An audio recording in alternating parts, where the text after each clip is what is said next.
Bismillah.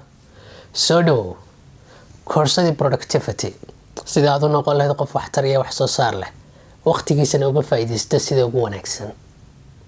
Waanigoo Ibrahim Waberi. Su'aashu waxay tahay marka horeba yaa u baahan horta inuu waqtigiisa ka faa'iideysto uga faa'iideysta sida ugu wanaagsan. Way qof kasta inaga mid wuxuu waqtiga ka faa'iideystaa suun. Laakiin sida awooddaada ugu wanaagsan inaad ka faa'iideysto waqtigaaga maxaa ku suurtagelinaya? Su'aasha hadda si kooban uga jawaabno waxa u baahan in waqtigiisa sida ugu wanaagsan uga faa'iideysto qof ahdaaf leh oo hadafyo dejistay oo sidoo kale yaa u baahan inuu hadafyo dejisto.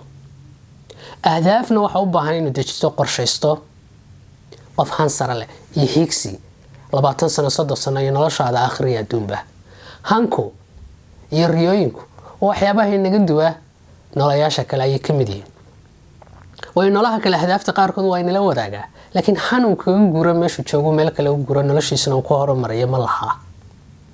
Saadaradeed hanka sarad leedahay iyo higsigaaga waxa ku suurta gelinaya waa ahdaafta aad qorshaysid ee dejisad xaqiijinaysid oo aad buundada isku xidhaysa meesha joogtid iyo meesha higsanaysid.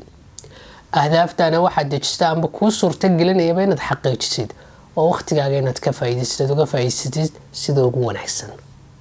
balanteen waa han sare himilo sugan iyo halganku waa dadaalka aan gelinayna waqtigeena kaga faa'iideysano nafteena ku xakameeno.